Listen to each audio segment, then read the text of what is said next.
Pessoal, nós teremos agora as perguntas. Então, aproveitem que nós temos esse time maravilhoso aqui para vocês. Eles estão disponíveis agora para responder perguntas. Então, acho que todo mundo já escaneou o nosso QR Code. Se puder colocar na tela, a produção.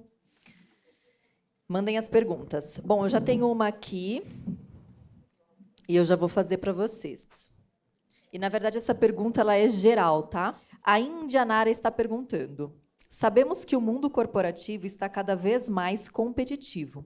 E os soft skills, conforme mencionado pelos colegas da Azul, fazem a diferença além dos requisitos técnicos. No ponto de vista de seleção, quais são os top soft skills mais requeridos atualmente em um processo seletivo?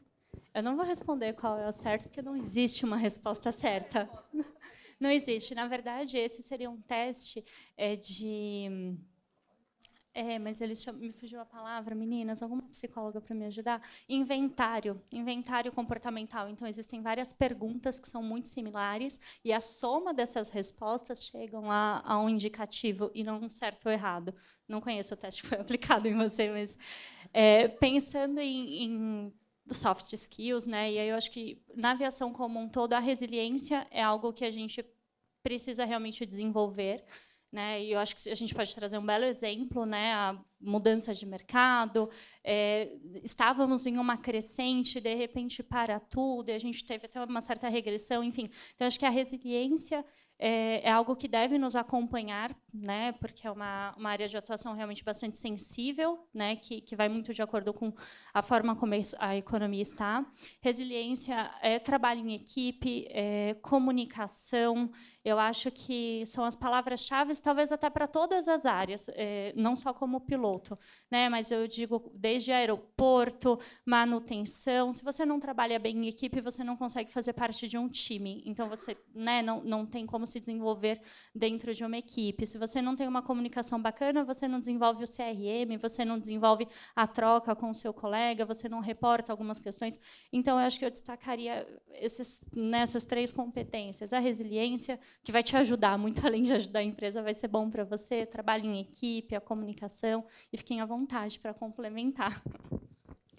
Eu destacaria, né, acho que lá na Embraer a gente tem um pilar super importante, que é o One Team, né, trabalhar em equipe, e a gente tem trabalhado muito forte a colaboração, né? Eu não posso, Camila, de repente, querer entregar um resultado, mas o meu colega tem um que, de repente, seja mais importante do que o meu naquele momento. Então, eu acho que é olhar para o trabalho colaborativo, né? Porque a gente, fazendo juntos, a gente entrega melhor. Então, na seleção, a gente olha muito as conexões com os pilares de cultura da Embraer, e eu destacaria esse como um pilar bastante importante para nós.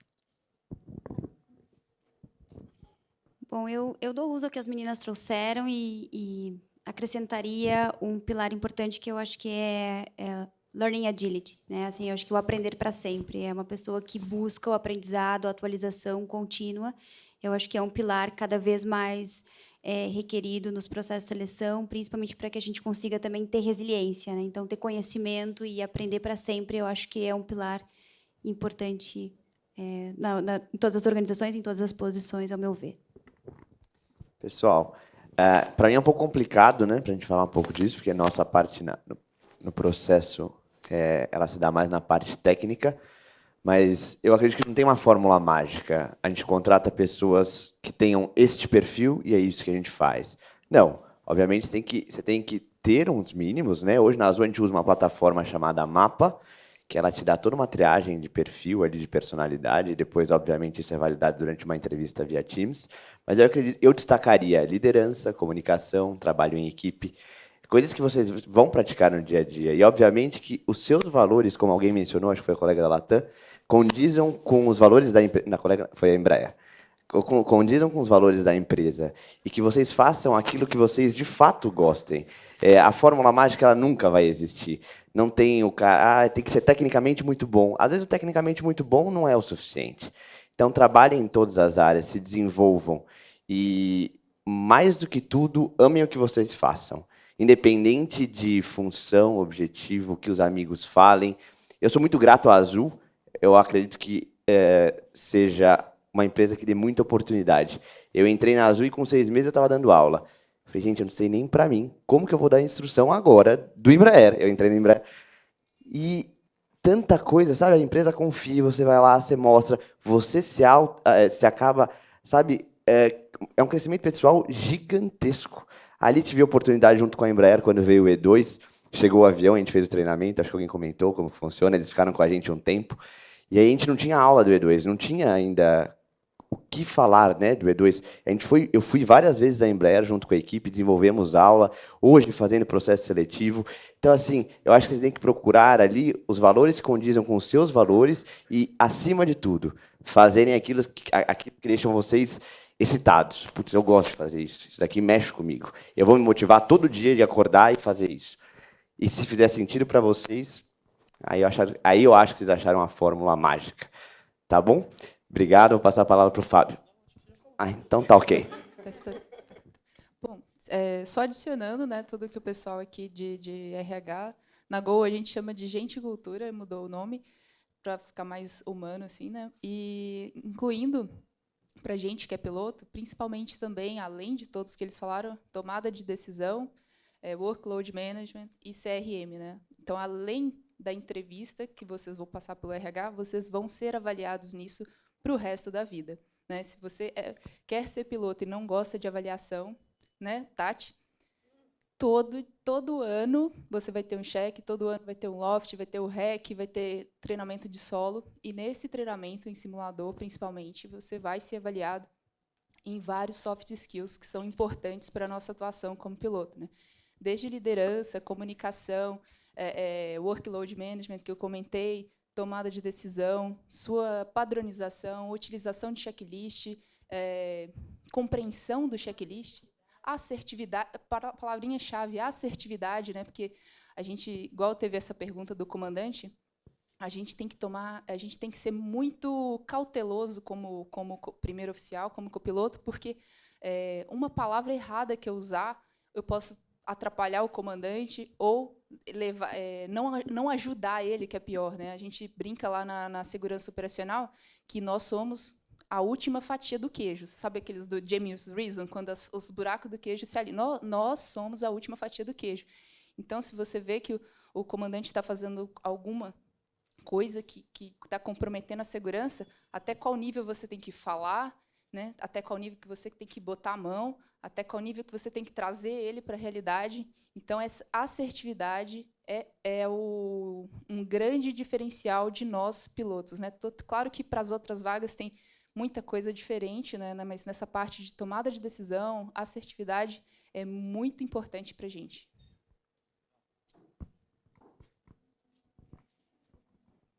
Temos muitas perguntas. Vamos lá. Tentar ser rápidos. Quanto tempo temos? Está contabilizando? Já encerrou? Mas a gente começou agora. 5 minutos? Gente, como passa? Deixa eu olhar aqui, então, para selecionar uma pergunta boa. Não que as outras não sejam, mas... 7 minutos? Tá bom. Obrigada. Ganhamos bônus. Embraer, qual a idade máxima limite para ser piloto? Pergunta da Kelly. Vou contar um segredo para vocês. Eu tenho 1 mês de Embraer. Como é que é? Então, eu não tenho todas as respostas. Até onde a gente sabe, a gente não tem nenhuma informação a respeito de idade limite, né? A gente ainda não tem essa profundidade, até mesmo porque piloto na Embraer não é talvez a nossa área com mais oportunidades. Hoje a gente tem aproximadamente 80 pilotos na Embraer. E, infelizmente, uma mulher, né? Então, essa informação ainda não está muito clara, né? Principalmente para mim, que cheguei agora. Acredito que Camila, como nossa líder de seleção, vou passar para ela. Idade eu não sei dizer aqui, né? Vou até pesquisar, mas a gente tem, como eu comentei, a necessidade na carreira do piloto, né?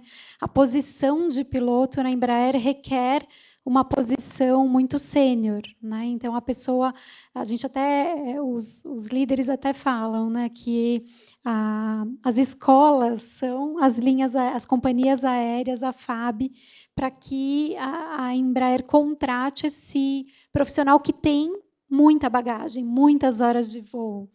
Eu tenho 10 anos de Embraer e vejo os pilotos, contratei já no passado pilotos que são pilotos aposentados da FAB e já estavam lá nos seus quase 50 anos. Então, assim, eu não sei exatamente se tem alguma limitação, mas por ter uma senioridade importante para o negócio, eu acredito que a gente tenha uma amplitude aí de idade bastante importante aí para o mercado de trabalho, né? E os jovens passam, né, por grandes escolas como as companhias aéreas para que de repente no futuro sejam pilotos da Embraer.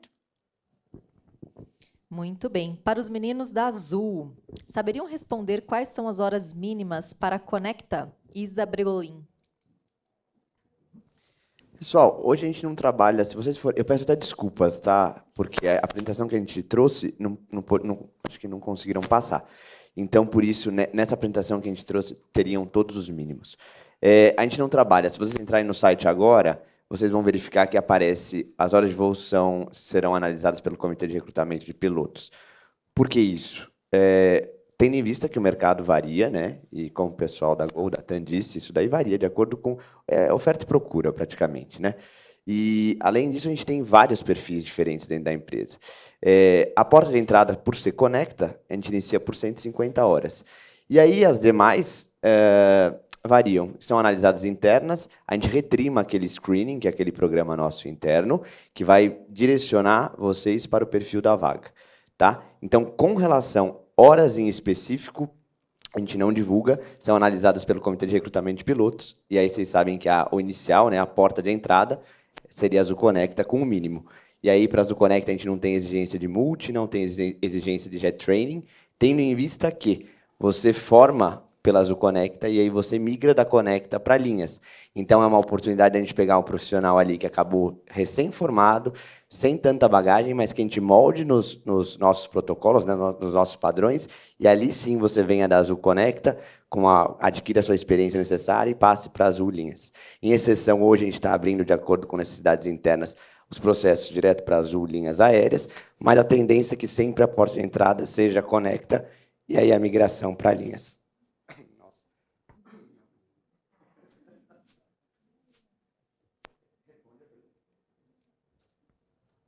Respondeu? Agora o Pedro Xavier. Cadê o Pedro? Pedro está lá em cima. Vamos lá. A pergunta é para o Heitor. Gostaria de saber a sua trajetória até chegar ao cargo de copiloto na Azul. Bom, vamos lá. Hoje é um dia muito especial que eu estou com um amigo meu, Barbosa, ele se formou, a gente iniciou praticamente junto, então a minha história ele sabe. Sempre tive o sonho de ser piloto, e não sabia nem por onde começaria, né?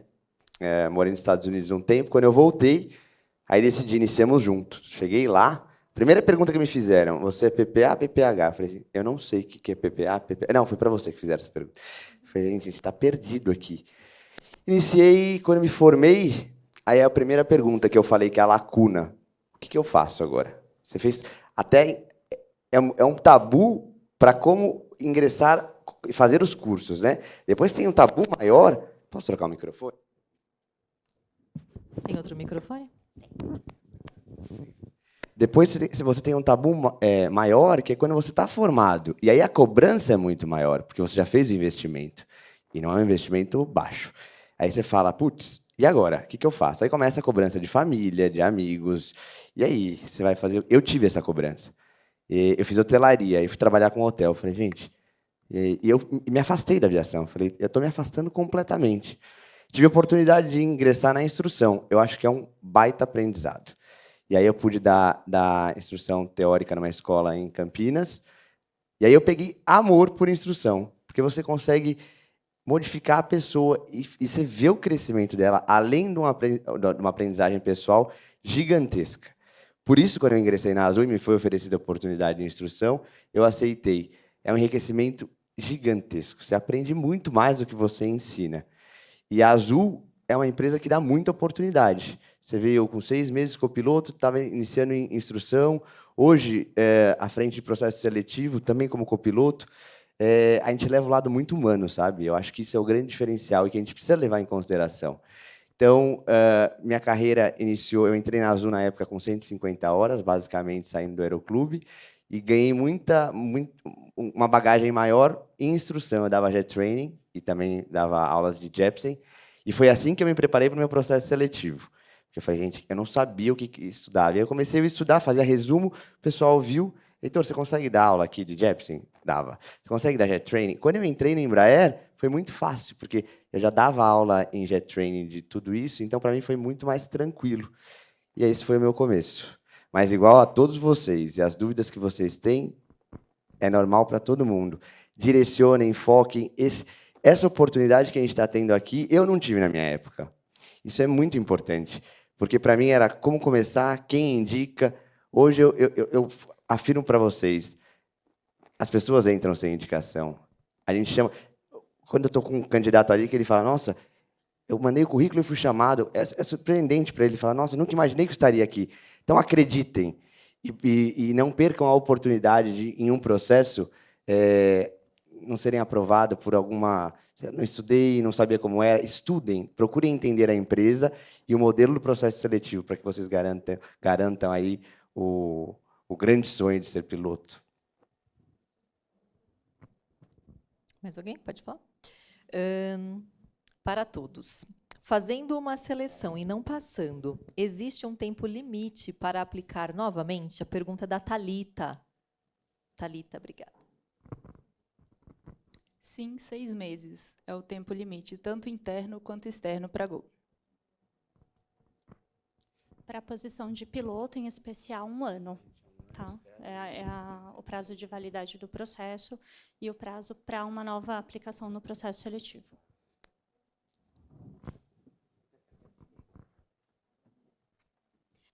Na Embraer, depende muito do perfil, né? Se eu apliquei para uma determinada vaga, para aqueles requisitos eu não passei, e eu apliquei para uma outra vaga com outros requisitos, não tem uma limitação de tempo. Num processo seletivo, se eu fiz testes, não passei, para poder participar de uma nova posição, muito provavelmente eu precise de um tempo, porque talvez eu vá ter que buscar aqueles requisitos. Então, geralmente, a gente espera uns 6 meses para que o profissional nos mostre aqueles requisitos que, de repente, ele não passou num processo seletivo, ele foi buscar, né, foi se capacitar. Como a Karina falou, é muito importante, né? A gente precisa errar rápido e aprender. A gente aprende a vida inteira, né? Então, a gente...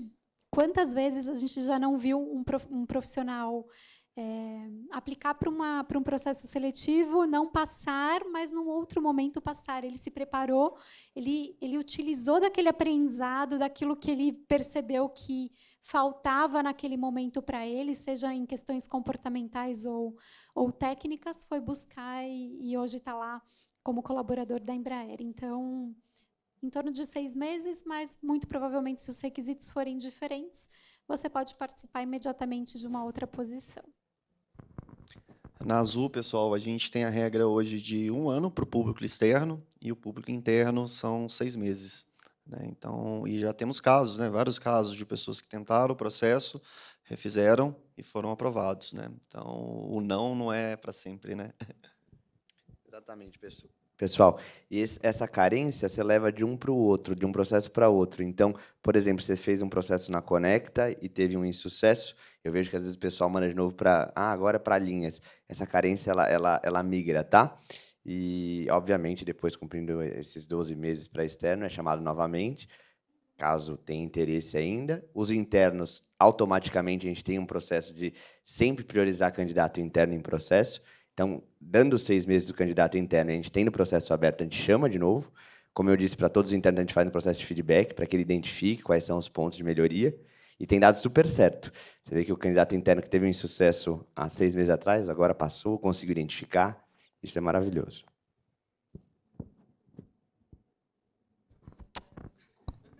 Agora Obrigada. Bom, é isso então, pessoal. Quero agradecer a presença de todos vocês. Foi uma honra para nós. Não terminou agora, né? Só um momento, porque nós vamos fazer aí um segundo bloco, uma mesa redonda. E aí, no final, eles estarão disponíveis para que a gente possa conversar, se apresentar, entregar um currículo, um cartão de visita, entender um pouquinho mais, de repente, fazer alguma pergunta que a gente não conseguiu fazer aqui porque o tempo é limitado. Então, no final, tem mais. E uma observação que eu gostaria de fazer. Deixa eu achar aqui o comentário. Só um momento, que rufam os tambores.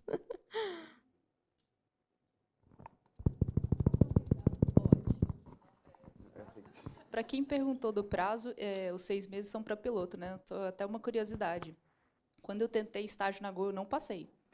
E aí me chamaram para... Eu entrei tipo num banco de talentos e eles me chamaram para manutenção dessa forma. Então, nem tudo na vida é sucesso, né? Mas às vezes o escrita está certo sob linhas tortas. O que eu gostaria de compartilhar. Iana, cadê a Iana?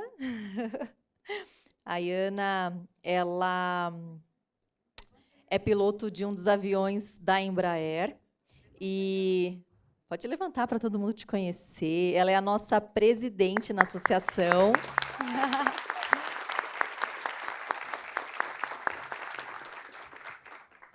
Ela é a única comandante no mundo a ser certificada no Legacy 500. Ela foi a primeira, certo? 2016. Isso rendeu uma reportagem na revista interna da Embraer em 2016, numa edição para o mundo inteiro. E ela foi convidada para participar do evento de aniversário da Embraer no ano passado, o Blue Day. Então, a gente gostaria de compartilhar com vocês que ela foi a primeira mulher, foi referência aí. Muito obrigada, Iana. Parabéns. Privilégio, privilégio.